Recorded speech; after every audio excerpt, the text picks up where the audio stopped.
now we have these tools. AI makes it much easier to produce any content. But if it's not been well designed, it doesn't resonate at the other end. Just because you can produce more of that, so you can reduce the cost of production down to pretty much near zero. But really, as I called it, it's just faster GIGO, faster garbage in, garbage out. If you're in L&D, Learning Technologies UK 2026 belongs in your diary. 29th and 30th of April this year, it's the UK's leading event for technology-supported learning, co-located with HR Technologies UK and bringing together 15,000 learning and HR professionals. There's a free exhibition with more than 200 exhibitors and 200 seminar sessions, alongside a dedicated conference for L&D leaders. The focus is practical insight, peer learning, and examples from organisations including Google, Intel, and Merck. Bookings and registration are open now at learningtechnologies.co.uk. This podcast is supported by Synthesia. Training videos shouldn't take weeks to make. Synthesia lets you turn text into professional, multilingual training videos in minutes. It's fast, scalable, and so simple anyone can use it. You can write an email, you can make a video. Hey there, my name is Alex, and I'll be guiding you through this training session. 70% of Fortune 100 companies use Synthesia to modernise onboarding, simplify compliance, and scale global training. Podcast listeners get an exclusive 30-day free trial. Go to synthesia.io/greatminds. Don't miss it. This offer won't last. Welcome to The Learning Hack, a podcast about the people and technologies that are creating the future of learning. I'm John Helmer. Now guess what? Learning is cool. Learning is cool. Learning is cool. I'm learning. Learning is fun. Knowledge is power. Knowledge. Education.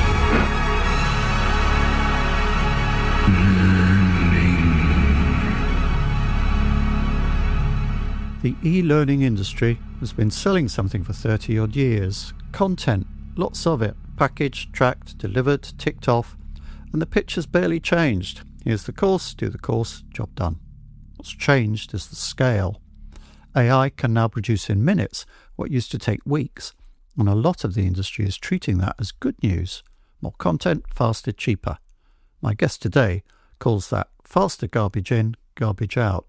He's been making roughly the same argument since 2010, when he founded a company to tackle the gap between completing training and actually changing how you work. That company was 15 years ahead of its time.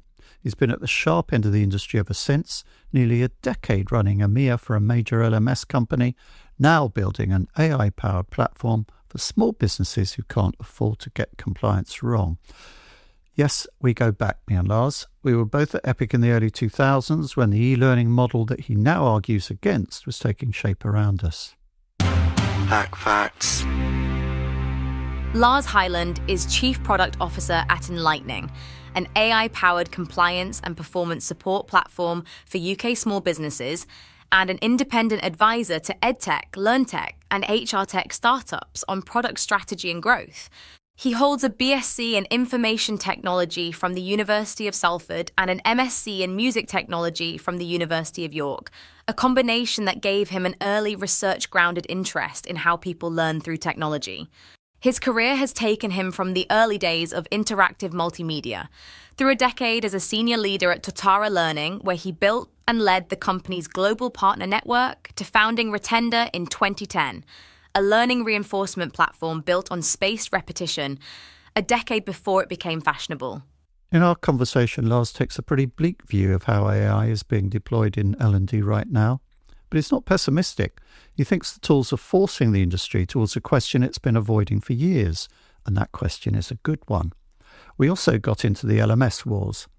Lars has spent nearly a decade championing open source learning infrastructure, while simultaneously acknowledging that most LMSs were doing exactly what the critics said, measuring activity rather than changing behaviour. He has a view on how you square that. And because we go back a way, I pushed him on the bit that doesn't quite add up. If you believed all this since the early 2000s and the industry still defaults to tick box training, what exactly is going to be different this time?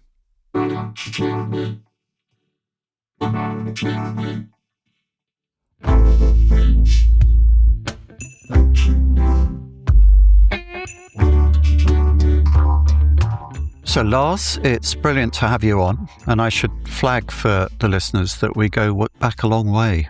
You were already a fixture at Epic when I rocked up there as head marketing muppet in the early 2000s, though this is a slightly unusual one for me. Welcome to the Learning Hack. Thank you for having me, John. It's a delight to have a chance to reminisce with you and to look into the crystal ball. Well, not so much looking at the future. There'll be a bit of that, but there'll be quite a lot of looking back at the past. So I want to cover your really interesting career. Lars Hyland, this is your life.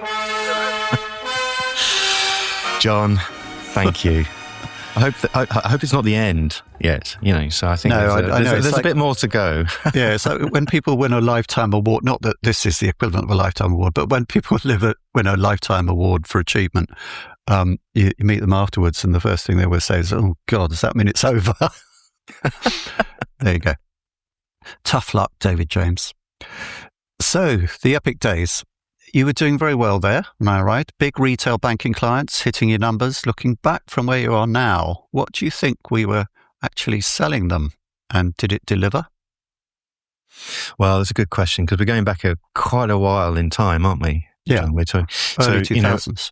Early 2000s. Well, it's probably best to go back even earlier than that, because, I started my career at the beginning of the 90s, really. So I got into what was called multimedia or hypermedia, even if these terms still even exist and resonate with people. So it's pre-browser, so pre-internet, and using interactive video discs. So that was the sort of basis on which I cut my teeth as a training designer. Right. And, I arrived at Epic in 93, having done an earlier stint at an organisation that's worth shouting out, Future Media, who were a pioneer at the time. I later worked for them. You did indeed. So they were a pioneer at the time, based on some, good research that the founder there had done on accelerated learning, which was also what we were all talking about back then. If you were delving into, trying to work out what would work best to support people's ability to acquire skills and capabilities, and a lot of that research is still extremely valid and neglected. Well, it's more known now. I mean, we're rolling forward a few decades now, but I just wanted to sort of cover, how did I even get into this sort of area? And the reason was I was actually studying a music technology master's. Yeah. So that's another commonality you and I have, John, right? Yeah. But I was very much into the synthesizers and the samplers and strange noises. But actually what I did on that course was quite a bit of hardcore coding, messing around with MIDI data, but also sampling and software synthesis. And I realized that I was the only one creating programs and putting a help function on it. So actually trying to help people work out what to do with what fairly complex, tools. And then I sort of investigated that area further, and I realized that musicians are fantastically good early adopters of technology when you think about it. And I then got further into the idea of, I'm building this software, which is extremely flexible, but also undercooked. If you think about the computing power of a basic PC back then, to what you can do now literally on your phone locally. We were doing some quite interesting stuff, but it was quite complex. It was literally asking musicians to sort of play with C functions, which in a coding language, which is not ideal. But if you put a GUI on it and could explain what it was doing, I realized that if you embedded that around the actual tool that created the sounds, then people could get much more out of it. So this is what got me into hypermedia, right, and hypertext, and creating an interactive environment. So so my epiphany there was, wouldn't it be good if every tool that we use, every environment we have, had support there with you, which as it turns out, is still a novel idea all these decades later, although it's now much more prevalent and thought about that we can embed the technology sense, performance support, but I'm sure we'll come on to that in a bit. Yeah. But just to look back to your question about joining organisations. Before you go there, Lars, I think we ought to flag up as well that it's keyboard players who are early adopters of technology. Guitarists are still using 100-year-old technology. Guitars designed in the 40s and 50s, electric guitars, and their amplifiers are full of valves, which is very early and still, But carry on. Let's get back to that question. How did you feel about what we were selling them in those days at Epic? Yeah. Well, I was very, I guess, naturally consultative because I had a natural interest in the actual underbelly of how do people learn more effectively? How do you train people at scale? And I think that's the critical word here, at scale, because an organization like Epic, we would go out and we would be supporting large corporates. And those corporates had big change programs, and those change programs involved typically thousands of people that needed to start doing things differently, either through being compelled to because it was compliance and regulatory driven, or it was a big system change in a way their actual everyday ways of working were going to fundamentally shift and change. So the attraction of e-learning or interactive training back then was that particularly networked. So we were talking about that when it became networked, that you could do these things cheaply at scale. I mean, that said, we did start with CD-ROMs, if you remember that, John. Mm-hmm. We were sort of building those and CD-ROMs and then being able to publish them out and then get them out to people's desks, and then they could work through simulations essentially of the working environment that they were now needing to engage with, and then that simulation would give them the necessary sort of support. So in that context, I think those solutions were absolutely necessary, and did a lot of good and help. I think we then moved into the era of with the e-learning module and basically the internet and interconnectivity coming in that allowed you to ditch the physical stuff, but actually we went through a period of constrained bandwidth of video quality, audio quality to a large extent, and replace that with the fact that you could connect everybody to something very easily and cheaply. So it's about reach and scale. But it did compromise, I think, in the early days at least, it compromised the actual experience you got, because it got reduced down to a sequence of interactive elements with some nice graphics in, if you were lucky, and a quiz.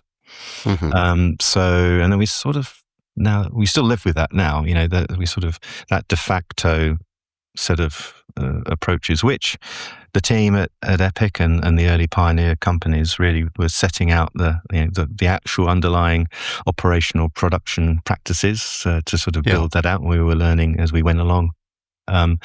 So I think in the early days, the early days, we did actually focus on effectiveness, because we had the technology was more isolated and primitive in the sense, let's say primitive in terms of the computing side of it. Yeah. But, video, interactive video, high bandwidth video, we were creating very sophisticated simulations of interviews or environments back then. Oh yes, if you remember that, yeah. And then, but the then DWP piece, which never got used, I think. Yes, maybe, but there were plenty of other solutions which I did in other prior to arriving to Epic at that time, which were used in organisations who had this the money and, if you like, the resources and space to sort of deliver that effective that type of technology at the time. But I think over time, obviously, it got replaced. Effectiveness moved to efficiency at scale. I think, and we've been in that era for quite some time. Yeah. So how did I feel about that? Well, I think it's important to say that whenever we were out there talking to customers, our team then were thinking about the more holistic, sort of learning solution that you'd need, and that would often be pitched. Right? That was what you'd pitch.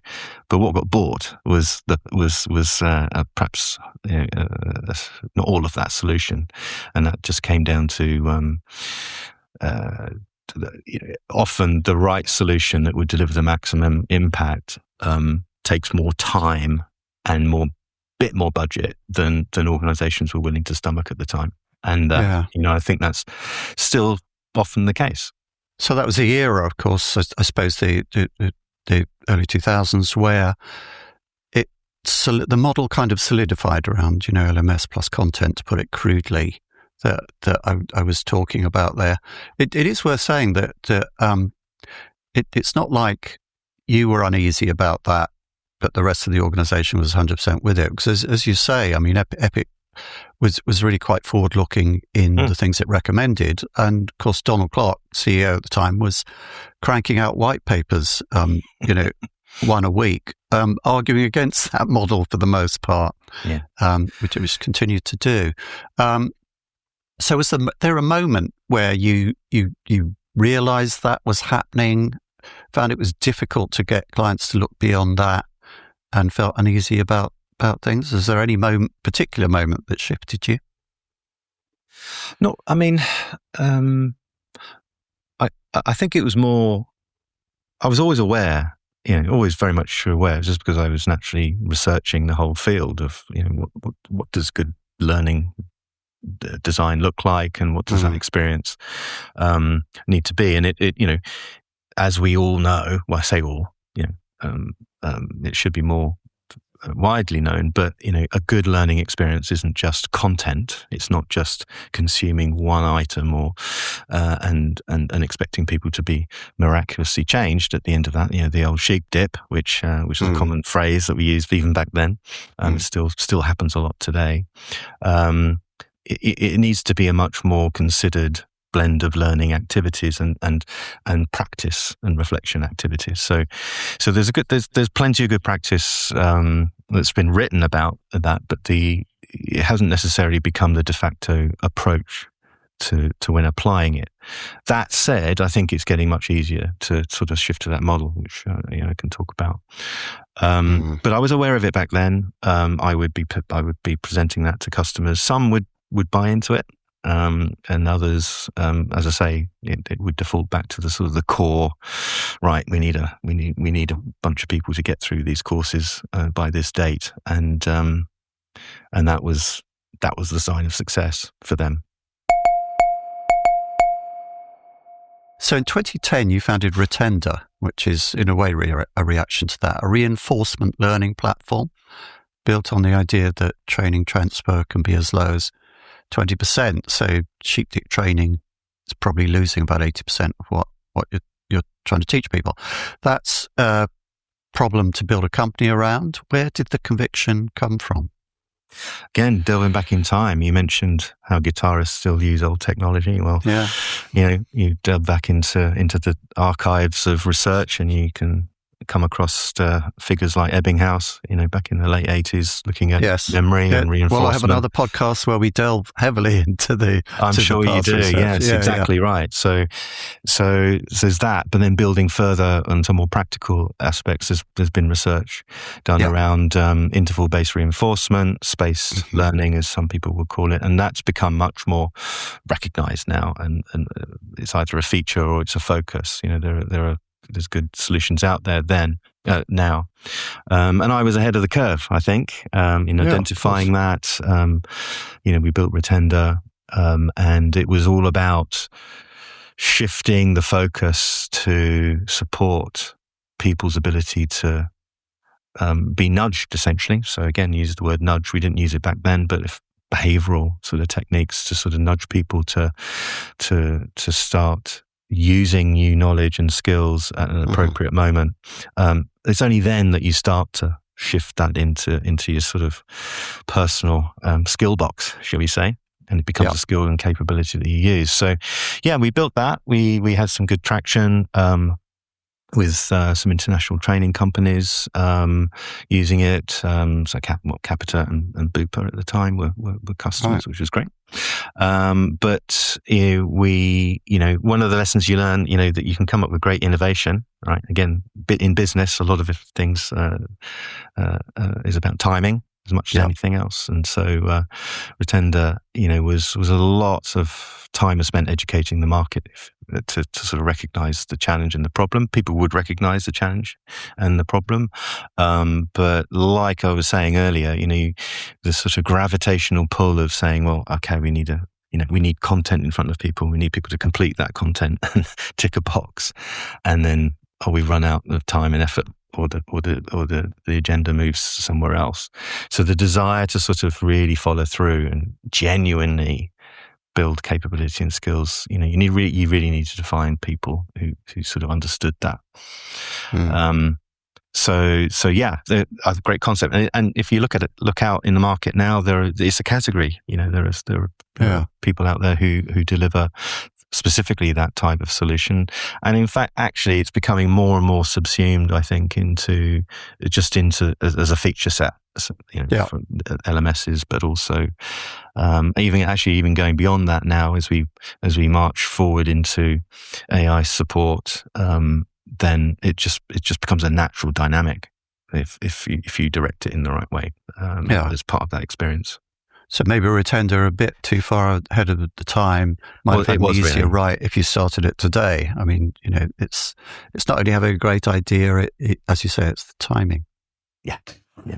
So after that, you spent nearly a decade leading EMEA for Totara, an LMS company, at a time when the LMS was starting to get a fairly sustained kicking from a lot of progressive voices in L&D. Still is. I mean, every day you can open up LinkedIn and see someone else heralding the death of the LMS. And I know you probably agree with all that. So how did you square that you were there in charge of an LMS company? Well, from EMEA. Anyway, well, that was actually part of the global leadership team. Yes, and it was a global and is a global organisation. Well, I did spend a short period of time at the bleeding edge, I suppose. So Retenda being an example of being at the bleeding edge of some innovation and trying to bring that to market. Did the same thing with an adaptive learning technology, which was an early use of AI as well, and realized that while we were doing some good things with small numbers of people, in terms of actual impact, I realized it would be great to work in an organization where there was much more scope to go much wider. And Totara at the time was doing well, bringing open source. An open source solution to the market, and it was timely to sort of come in and help build out what was the sort of front of house of Totara, and manage a global network and grow a global network of partners around the world. It was quite a different way to go to market model, really, to the way even now, and over that decade period, we got to the place where we had about 20 million odd end users, half the NHS. I think they still get their learning through, which is a very big organisation. That's one of the biggest. 1.4 million people. But also, it was a proud moment. It was a sobering moment, but a proud moment during the pandemic that we were able to sort of support the sort of Nightingale hospitals going up in the pandemic. And also in Italy as well. That was quite sobering. If you remember, they were badly hit early on, and they were their healthcare institute was using Totara, and we were able to sort of just enable them to go from, I think it was 40,000 healthcare workers, sizable number, to 400,000 in a month, to sort of get them up to speed on ventilator training and other things that you just needed in an emergency. So the reason I say all of that is because a platform like an early management system, and if it's reaching at a global level, and you can start to bring, as we did over time, sort of shaping the sort of feature set to sort of lean towards the opportunity to build more holistic, more blended, more effective learning solutions as part of that core platform, That's gonna, that aligned, if you like, with my thinking, to sort of, how do we embed effectiveness, not just scale.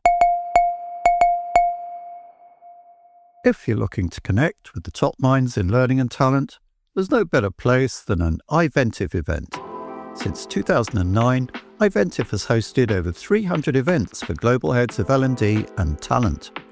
I've attended multiple iVentive events myself and found them to be invaluable, less about sitting and listening and more about real, impactful conversations. It's an unmatched opportunity to collaborate with leading chief learning officers on the challenges they're tackling today. Join the conversation. Visit iventive.com/learninghack. That's iventiv.com/learninghack. Open source was a big thing back then. It's still around. Some of the AI models are open source, for instance. And I'm curious about, I suppose, what it's like, how the open source model, which it was supposed to be about changing the power relationship between vendors, developers, and buyers, in one sense. When you have an open source technology and it then becomes a kind of commercial entity like Totara with that kind of different kind of dynamic, does the open source element of it still continue to make it something different, or does it change completely? And now it's commercial beast. Now those things are over. We're interested in what happens there, and what your reflections are on that. Well, it's, I can speak more generically really about the use of open source. Open source has been around for a long period of time. In fact, Totara came into being because it built on top of Moodle, right? So Moodle is probably the most successful, sustained, community-led build out of open source, certainly in the education area, sector, tech, and that's also gone through its own sort of journey of being a fully community built or supported and led and built solution, which has huge traction because it really spoke to a need. And then Totara came about because that need was also there in the workplace, not just in the specific education context. So it was a good platform on which to build. And in fact, that's the whole point really of open source, is that you can stand on the shoulders of giants and sort of help keep building things out at a pace that you find difficult if you're trying to do it just unilaterally as one organization with a limited pool of resources. So conceptually, if you think about it, pretty much every technology we're all using now has got elements of open source. The whole internet is built on open source software.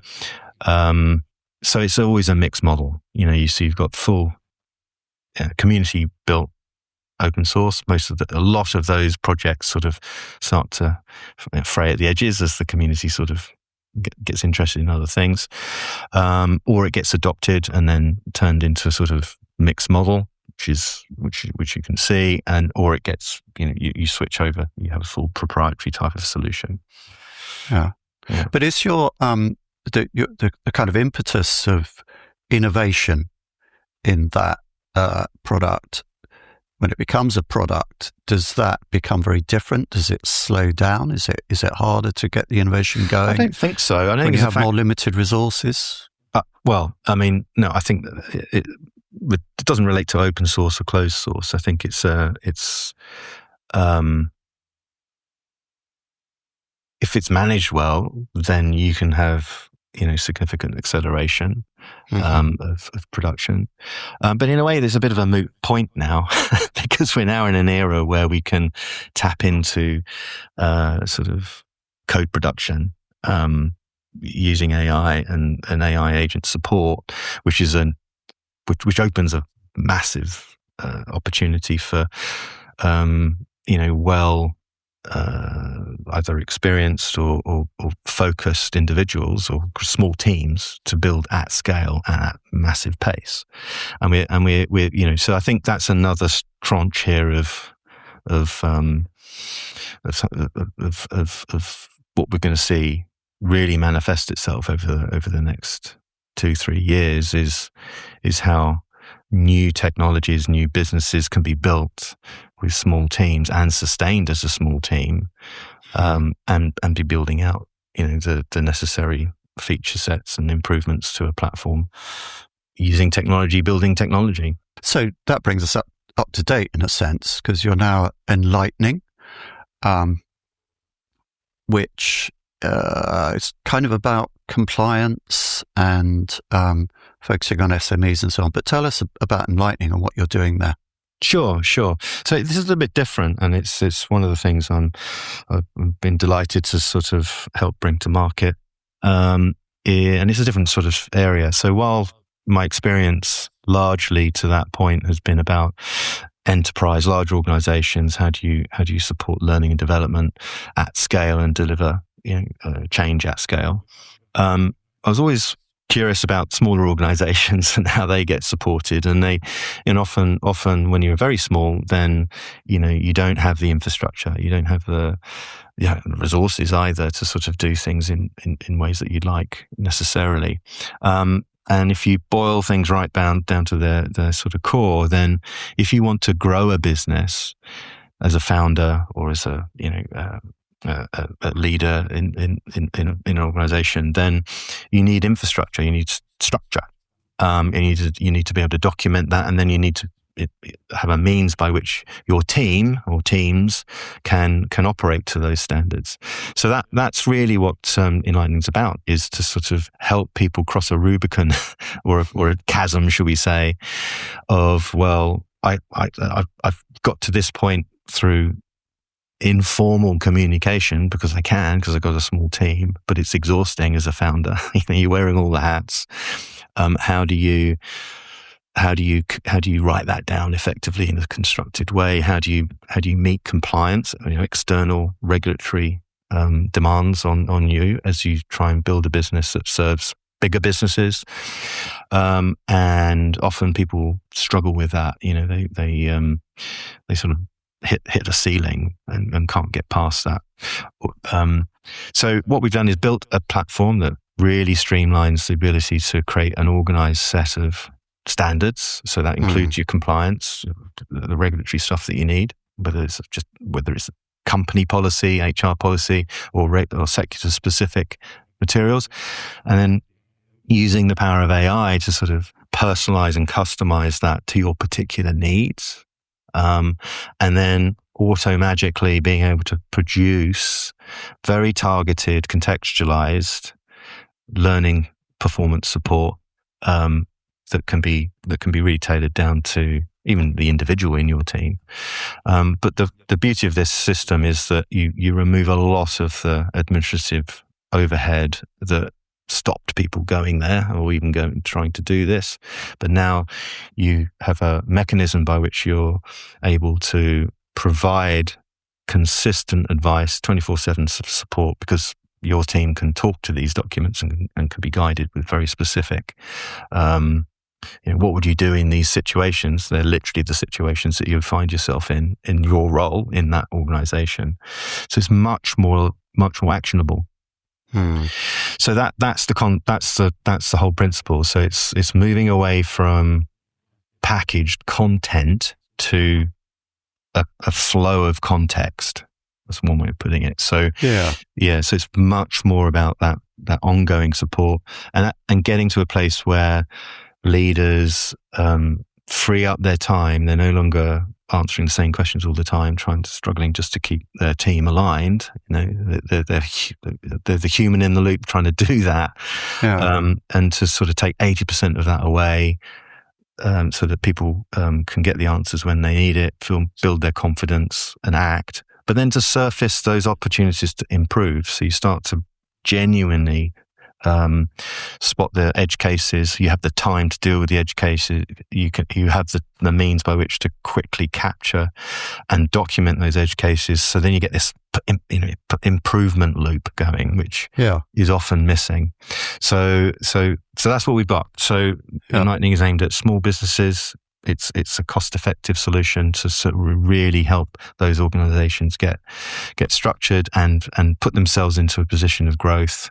And when it comes down to it, they're a business. They need to be able to get to a place where they're investable if they want to keep growing. Right. Yeah. So you focused on compliance there, which is kind of, has always been the sweet spot for eLearning, actually, because it's something that everybody has to do. They have to do it at scale.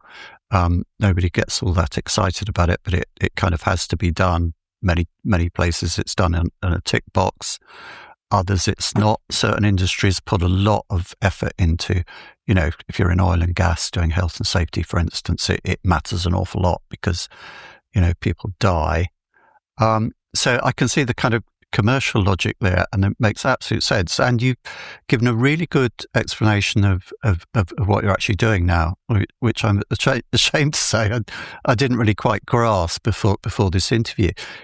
I think it's actually it's an exciting idea, I think, but I wonder if it has a wider applicability beyond compliance because, and the reason I say this is, yesterday I was at a podcasting and learning exhibition, and I was telling people that if they want to move from just asking questions to an LLM to being a bit more agentic and getting AI to do more within their workflow, what they need to do is document their processes.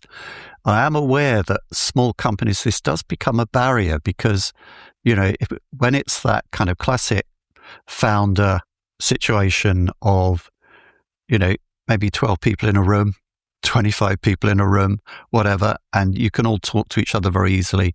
A lot is kind of tacit, understood. Yeah. As the organization scales, you get this massive problem of having the time to put all that stuff down and make it explicit and as you say, put structure in there.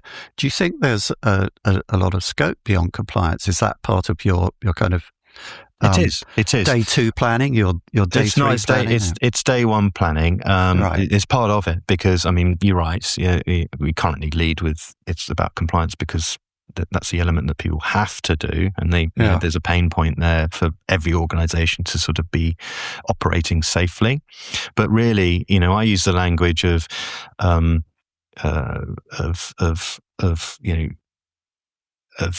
having your team operating to the standards that you set, which is a slightly broader statement if you think about it. So by those standards include compliance with and regulatory external sort of stuff placed on you, whatever your chosen sector you're operating in. But then there's how you want to engage with the market. What is it? How are you presenting yourself? And then what is your product? What is your service? How does that interact with itself? And that's the sort of thing that you do need to sort of document. So your operating procedures, is one way of putting it. So all of those controlled documents, that's an even broader but dull statement, phrase for it, is how do you manage that effectively? Actually, we're sort of talking about knowledge management as a phrase, right? Kind of, yeah. Well, very much so, I think. It is knowledge management. It's the sort of blueprint by which you have to keep up to date to sort of define what you're doing as an organization. If you don't keep it up to date, then people don't know what they're meant to do, and so they're not aligned. And I think if you can envision a situation where a lot of the perceived busy work and real busy work of keeping on top of these documents is actually you're highly supported, so you reduce that down by 80-90% of the time it takes. You can move into the better place of always looking for opportunities to improve, and that accelerates your innovation. It means that your people always feel like they're engaged. They know what they're meant to be doing because they can trust the sort of support they're getting, both the automated support and also they can spot opportunities to improve. And then you've opened up time to do that. And if you do that, then you start to become more competitive. You're going to grow. And if you're in that situation, and any founders who are listening, will be conscious of this. If you're building a business, at some point, how do you realize the value of that business? And if that's involving external investment, then you need to be investable. To be investable, you need to have this architecture in place. That's attractive. It means you're more valuable. It means that you can be picked up and scaled, right, with some external support in a much more managed way. And that's obviously, that's a big motivator for smaller businesses.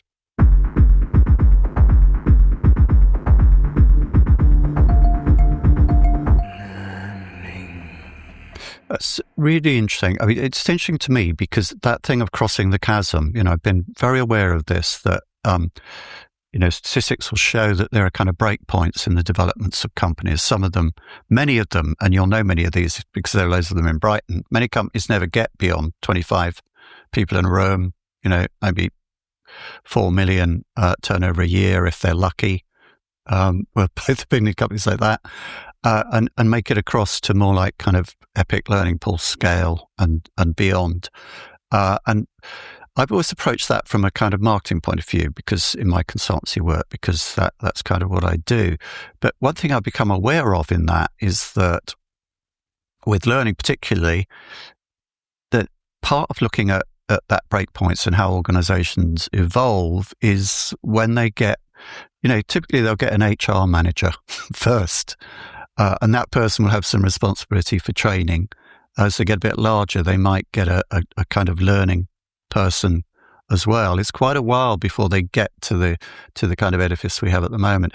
And we know that the number of HR people in companies, US and UK, possibly Europe as well, has had dramatically increased over the last few years, and is getting bigger and bigger. Does this go beyond learning to HR as well, do you think?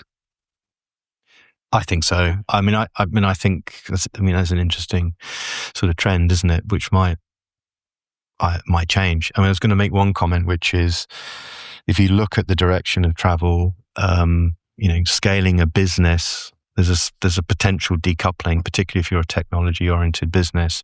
There's a decoupling, scaling revenue and scaling impact in getting your product and service sort of used out there, and the number of people you need to sort of support that. With the right approach to adopting sort of modern technology, obviously including AI and agentic sort of mechanisms, is that you need fewer people. So to your point about, say, here in Brighton, I have been in some sessions about future skills for the region, Sussex wide, and also about positioning companies for growth. You were on the board of Wired Sussex, weren't you? Yes, I was. Which still owes me 60 quid, I might add. But does it? Oh gosh. Well, that wouldn't specifically be my fault, but I'll let you off. I'll buy you lunch. A good lunch. It would be a good lunch, wouldn't it? Yeah, a place like Brighton, which is actually extremely creative. It's often in straddling the very interesting sort of areas of technology and with media and what all sorts of different areas. Has struggled to scale in terms of organizing themselves and getting ready to sort of grow bigger and break out. But it's interesting because I think it's never been better to get to a point where you have 20, 25, maybe 30 odd people. What you can produce as that team and what you can do at scale now is amazing. You don't need the complexity. You can dodge the complexity of having thousands of people potentially. Obviously, if you get global, then that sort of changes a bit. But I think the support you need to sort of grow is and to do that consistently. So the other point I wanted to say, you mentioned about having these roles as you grow.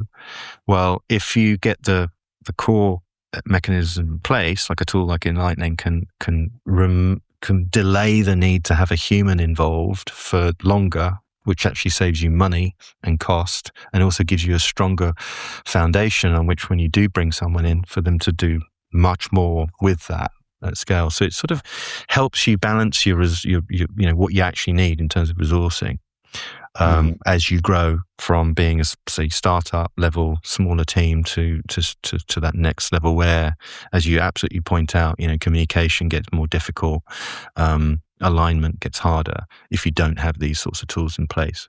Yeah. Okay. So the big role for AI in this company, Enlytning.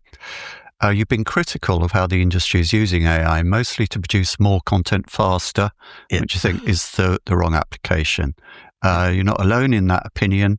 Other people argue against it and say, well, we're seeing all kinds of other types of activity going on with AI and in L&D that aren't necessarily just that, even if that's the main thing that people are doing. But what does a good use of AI in learning actually look like for you? And can you point to anyone doing it well? Well, I can point to Enlightening. But no, you've done enough of that, I think. I know. No, I mean, it's worth pointing out the context. I actually spoke about this in a conference in Warsaw in Poland just late last year. My talk was called "The Emperor Has No Clothes," and the context of this is it was firmly in the area of, well, and we touched on this already, is that the emphasis of creating content at scale and getting people to wash through that and complete it, and that's job done in many cases, is that now we have these tools. AI makes it much easier to produce any content and push it out to people at scale. But if it's not been well designed, and there's a lot of context that gets ignored when you build content, because you're doing it generically, either because it's literally generic content that is being bought into your organization, or it's you build one piece that goes out to many hundreds of people, or thousands if you're very large. It doesn't resonate at the other end. Just because you can produce more of that, so you can reduce the costs of production down to pretty much near zero. But really, as I called it, it's just faster GIGO, faster garbage in, garbage out. Yeah. So you've accelerated that. And I've put forward the question is that rather than, that's a negative statement to say, but actually there's a positive outcome. Positive outcome is if you follow that track, then eventually you're forced to confront the question of, well, we can produce content instantly pretty much. Okay, it doesn't have any impact. So let's ask a better question. What should we be doing?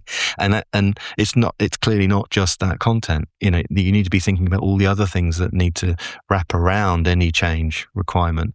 And then you realize that it's not about a content sort of led experience. It's a whole suite of things that gives people the ability to put new knowledge and new skills into practice, and that's a different type of experience that's required. So I find that this we're in a period of transition, I feel, where that realization comes about, because these tools can allow you to design what was the harder, messier bits that people, as I said earlier, didn't want to do because it felt longer and more difficult. But well, look, now you're free to just focus on that, and then when you've done the hard bit and defined what the smallest elements of highly contextualized content is that you need, brilliant. You've got the tools available for you to produce those things at a desirable quality level very quickly at very low cost.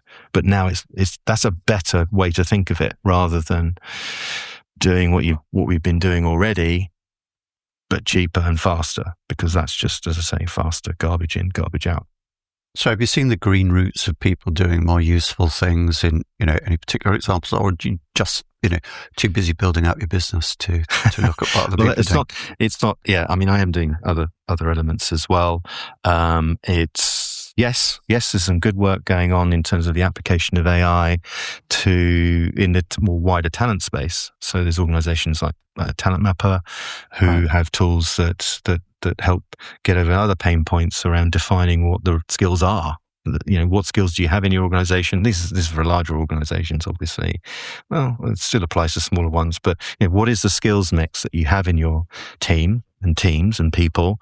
What's missing? What do you need to sort of help you develop going forward? And then how do you close that gap? So it's a more intelligent way to sort of identify, the specific skills gaps that will make a positive difference to the competitiveness and performance of the organization as a whole. But you're not naming names? Well, Talent Mapper is one of them. Apart from Talent Mapper, yeah. Yeah, there's other tools that actually focus in on L&D themselves, so the community that we're talking to now would be interested in tools like Epiphany.ai, who are trying to sort of use AI to give an accelerated application of better learning design practice. That's not actually what they say in the website. That's a mouthful. But essentially, all the good practice and all of that elements is often not applied because it's not been easy to sort of tap into it. You can actually have highly trained AI sort of coaching and guidance to sort of help you get to that more considered design solution more rapidly and get it to a place that it can be built and made available to your people. It doesn't solve the latter part, which is the implementation and delivery of it. But that's again an area where there's people like out there who are very much more than I would say predicting the sort of the death of the course. So the course goes away, and the way I've just described it, that sort of simplistic, here's a course, do it, complete it, job done, that does need to go away, because it doesn't really add much value other than in the context of a legal requirement in a compliance context, which is what keeps everything, all the lights on at the minute. But if you move to that more performance support model, then you're going to be much more aligned to shifting, actual skills capability. These mostly kind of vendor proposition examples you brought up rather than kind of practitioner sites, and I think that's understandable because of what you're doing and where you're positioned. Slight change of subject, but not a huge change really. Something that seems to be very much under pressure is the SaaS model, which is, software as a service model, which most of the bigger learn tech vendors now subsist on subscriptions, web-based applications and so on. Is this still the right model when organizations can increasingly run bespoke AI on their own infrastructure? I mean, since you spoke about that, in 2025 at Learning Tech, we've had OpenClaw and the SaaS apocalypse, where which was something that happened in the stock market, where SaaS stocks all went down, and so it's kind of a shudder through the Learn Tech world, I think, if nothing else. What does the world look like now for vendors who built their whole business around subscriptions? Should we be panicking if we're in one of those businesses? I mean, in many respects, it's not just. I know you've honed in on like a SaaS model, but if you think about the broader implications of applying what is a highly scalable, intelligent resource, which is not a human resource now, it's an AI-oriented resource, and that is now available to you as any organization in any field, then it gives you, I think you're right in that it gives you the opportunity to be able to build bespoke solutions as you go. And if you're operating in an environment that's changing all the time, and you have the tool sets to meet that pace of change, which you can, then I think you have a situation where the whole there are certain classes of packaged solutions out there that are SaaS based or software based. the value disappears. You won't pay as much for them. So I think it's more that. I think there is still going to be areas of the market that will still value and, will prefer to do that and not do it themselves in that sense. But until the AI infrastructure sort of matures further. But I would say that there's big chunks of that. But it's not just SaaS tech vendors. Maybe they're the canary in the mine sort of thing. In the comment. Yeah. But I think that all said, I think there's a huge wave of innovation that's flowing through that is all built on and around AI, and that we've yet to see the beginning. This is just beginning, and we've yet to see the shape of how that operates. But that level of, if you like, technology orchestration is something that lots of businesses will not want to do that themselves. They'll want to tap into expertise that can do that. And it's just if you wanted to talk specifically about the commercial bit, which people are, is it subscriptions? Is it now a sort of value-led, you pay for the value you're doing? Well, things like the all-you-can-eat model with content are coming under pressure now, and people are looking at that thinking, why do we have to buy all this content? And I'm now using AI to get rid of a third of all the courses I have because it's helping me too. So, to the earlier point, you're probably wise to get rid of all of them. You could make that. I mean, if you took it to the extreme of saying, well, look, I want a highly contextualized, personalized, yes, some content, but it's a focused thing for an individual, and it naturally, the only way to do that is using a more conversational, adaptive sort of experience, right? So having any type of packaged content doesn't really meet that particular need. You need to sort of constantly iterate it, or have a means by which you can constantly iterate and contextualize and personalize that. And and I think that's the direction of travel is towards that type of experience, because you don't have because you can tap straight back into this actual source of truth.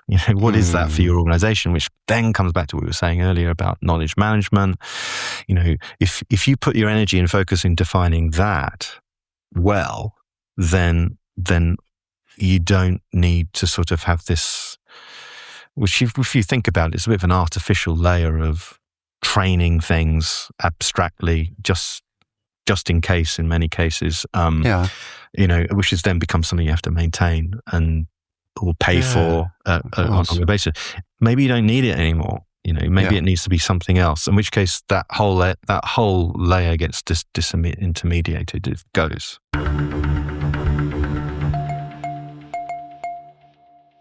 So interesting, because I think that in those huge catalogues that a lot of people maintain on their LMSs, there must be a lot of duplication. It's like, we've got, we bought thousands of courses off, a vendor. We've got quite a bit of a suite on leadership here. Oh, there's this new specialized leadership program that's just come out. We better have that as well. We're not going to get rid of the old one just yet. Oh, and yes, here's another new one. You must end up with a lot of stuff that kind of overlaps. So what you're kind of suggesting there is that maybe you would just have one way of teaching leadership, which you could continuously update. I'm not saying there's one way. I think it's much more, there's one way of saying it, which is in my organization, like I was saying before, what are the standards I'm setting? So one of the standards are going to be my approach to leadership. So there's different schools of thought, arguably, around those. And so you can choose whatever one's resonating for you, and you want to say, well, I'm going to adopt that. That's the framework for you, and then you need to hone it down to the individual person who's going to be developing their leadership skills, and that person has some prior experience. They have a context in which they're operating in the organization, their role and where they're heading. And in the past, it's not been possible to think about, well, I'm just going to design a leadership course for John Helmer in this role, in this company, because that doesn't scale. It's prohibitive. Now you can. I think the opportunity is open for that. Obviously you're being guided now by, and you need to trust it, which is another question. But if you did an AI sort of guide that works alongside some human support inevitably as well, giving you access to tasks, like real tasks that you do in the company to demonstrate these new leadership skills. See, that's the experience that's going to work and be more sustained and actually make a difference. And actually you immediately have positive impact on the individual, the team you're operating in, and the organization as a whole, rather than, all right, you're going to go pack you off for 2 weeks on a leadership course. And, I think most of the time those things don't really add a great deal of immediate value. It raises so many questions. And that's always the case with really interesting guests, is that you ask them a question and it just raises about 1 million more.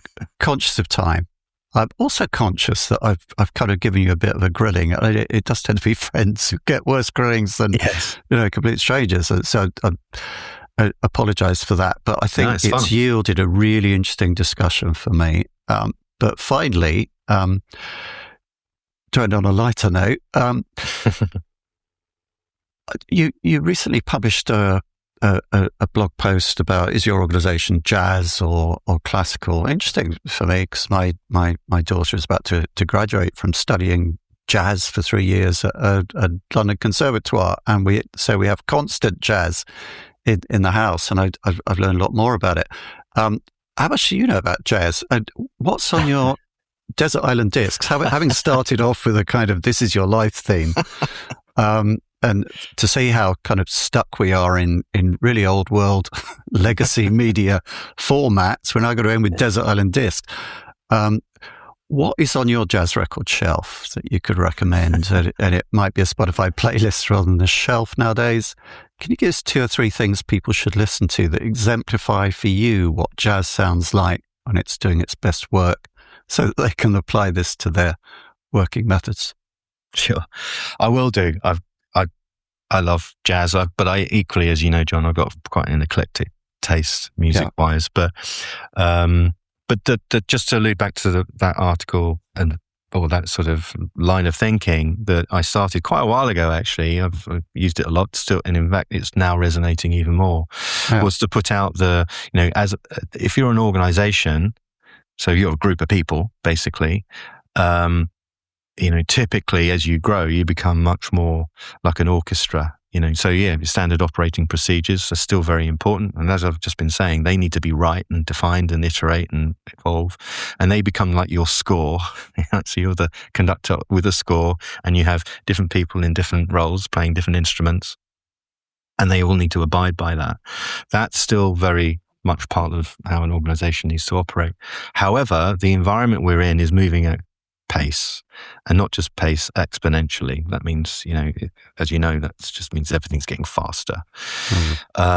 People need to feel, not just feel, but be confident that they can literally improvise, right? They need to improvise in their role, and that is actually the nature of what a startup is like, because you have the opposite, which you don't have anything guiding you necessarily.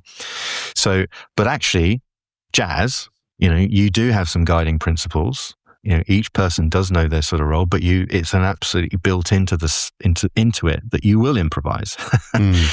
So that was the article. So I'm basically saying be more jazz. So it's basically have some structure, but be 3 people to innovate around that, and then have a feedback loop that will turn that into mechanisms that other people can then operate with. Right. What can I recommend in terms of jazz? Well, I started my musical career as a clarinetist, so it was orchestral. I then got into Dixieland jazz, and I was part of a little Dixieland jazz troupe. So Louis Armstrong, all that lot, and trad jazz, started there, but then Webster, Coltrane, Miles Davis, all really strong. I like that. I'd all recommend maybe a bit of Sidney Bechet on the way. Sidney Bechet, absolutely.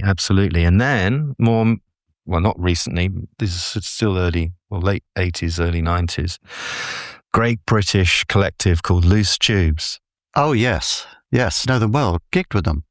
I used to, when I was in a band, we shared a rehearsal space with them. Well, there you go. Excellent. I mean, in reflecting and thinking of them again more recently, a good friend of mine's brother was in Loose Tubes, one of the trombonists. I was a bit of a groupie, really. Went to lots of their gigs, but maybe you were in the room at the time. I don't know.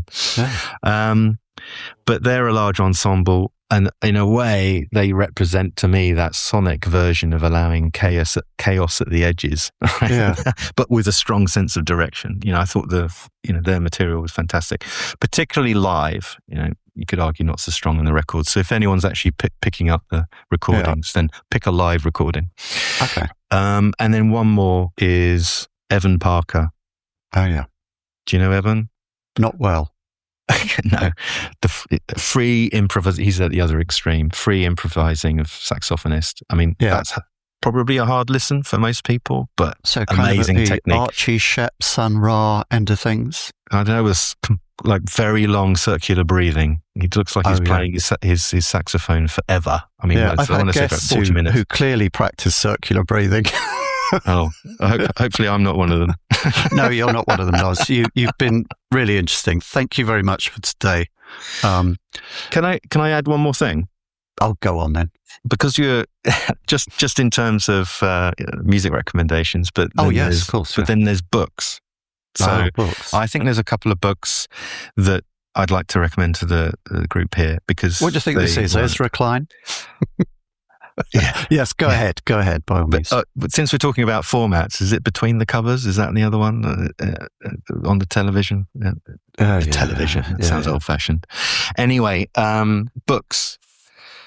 If you're in a L&D or want to understand what's going on in the world in terms of the application of AI and technology, you can look back to some good fiction, and one of them is The Diamond Age by Neil Stephenson. I've recommended this regularly. It's a very good read. It's a prophetic description of how a young girl learns using technology. Really strong, great story anyway.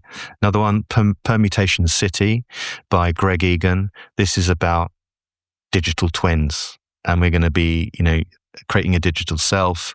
What does that mean? What are the implications? We're going to have to confront that very, very soon. And then one more, which is a very sort of practical one for if you're operating in any organization. It's called The Art of Less by Alverson Spicer. Right. He's quoted as saying, this is very relevant to what we're talking about, training is corporate sludge that doesn't achieve its goals. Right? So the rest of the book is actually about, look at systems, look at workflow, design around support and improvement. Feedback loops is what it's about. So The Art of Less, which is, I'd end on that. I think less is more. Okay. And on the subject of digital twins, shout out to the sponsor, Synthesia. I think. Excellent. Thank you very much, Lars. Thank you very much. That's all on the Learning Hack podcast for this time. Many thanks to our guest and to our sponsors. The Learning Hack is completely independent and transparently funded by sponsorship. It is produced by John Helmer and hosted by him and also me, Mariana, a Synthesia AI avatar. If you want to help others find us, please like, follow, rate, review, and subscribe wherever you get your podcasts or on YouTube. We'll be back in your feed in 2 weeks' time. Meanwhile, stay curious, learning people.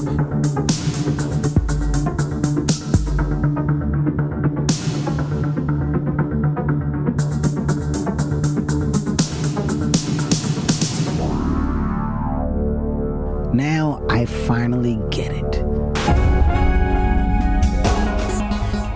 The Learning Hack podcast is supported by Learning News, the learning sector's newswire. Rob and his team are good friends of the podcast, and we really value the help and advice we've had from them, and they do a great job. For the very latest news from around the learning sector, for interviews with learning leaders, the latest from learning sector vendors and features on workplace learning, go to learningnews.com.